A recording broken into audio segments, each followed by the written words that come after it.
আমি সবসময় তারুণ্যের বিকাশের পথে, আমি তারুণ্য নির্ভর একটা বাংলাদেশ দেখতে চাই, এবং আমি নই, আমরা সবাই দেখতে চাই, 18 কোটি মানুষ দেখতে চাই। এই তরুণরা আগামীর বাংলাদেশ কিভাবে গড়বে তার রিহার্সাল হচ্ছে এখনকার ছাত্র সংসদের মাধ্যমে। আমি বাড়তি 3টা জিনিস আশা করব ভেরি স্পেসিফিক্যালি।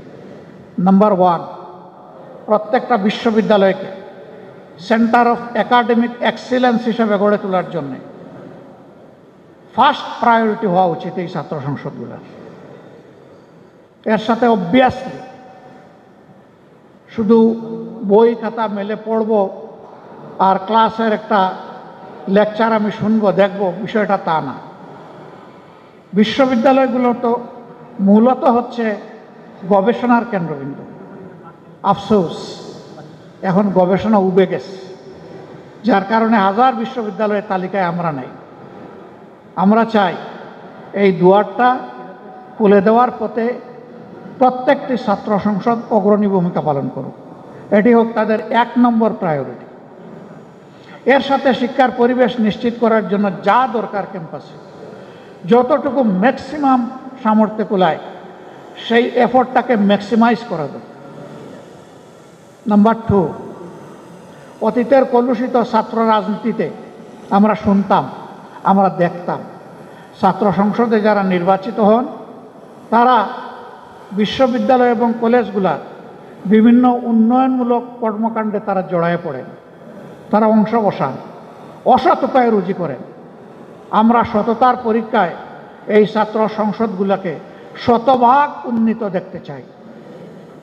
এইখানে 1% কোনো ফেইলিওর এই জাতি দেখতে চায় না, কারণ ইতিমধ্যে যুবকদের নিয়ে জাতির যে অ্যাসপিরেশন তৈরি হয়েছিল, কারো কারো ভুলের কারণে সেই জায়গায় ভাটা পড়েছে। আমি চাই সেই ভাটার জোয়ার এই ছাত্র সংসদগুলোর মাধ্যমে ফিরে আসুক। তারা যেন প্রমাণ করে যে না, কয়েকজন মানুষের ব্যর্থতা মানে গোটা ছাত্র সমাজের ব্যর্থতা নয়, এটা আমরা মেনে নেব না।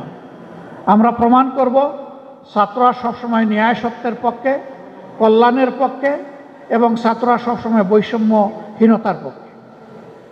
আমার 3 নম্বর প্রত্যাশা, একজন নাগরিক হিসাবে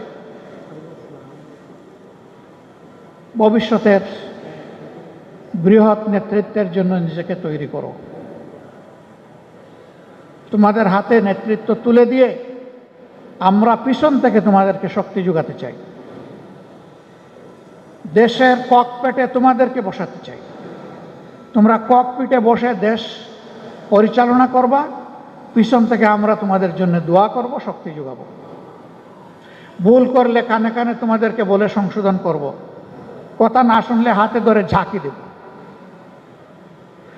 যদি তাও না শুনো তাহলে সম্মানের এই আসন থেকে জাতিকে সাথে নিয়ে তোমাদেরকে সরাই দেব, এখন রাখবো না। তোমাদেরকে সেইভাবেই প্রস্তুত হতে হবে। আমি গভীরভাবে বিশ্বাস করি তোমরা পারবা ইনশাআল্লাহ। তোমরা পেরেছ। একটা পর্বত প্রমাণ, একটা হস্তিকে তোমরা এই সমাজ থেকে তাড়াতে পেরেছ। তোমাদের নেতৃত্বেই সেটা সফল হয়েছে। তোমাদের নেতৃত্বে ইনশাআল্লাহ আগামী নতুন বাংলাদেশ, বেটার বাংলাদেশ গড়ে উঠবে, এটা আমাদের প্রত্যাশা।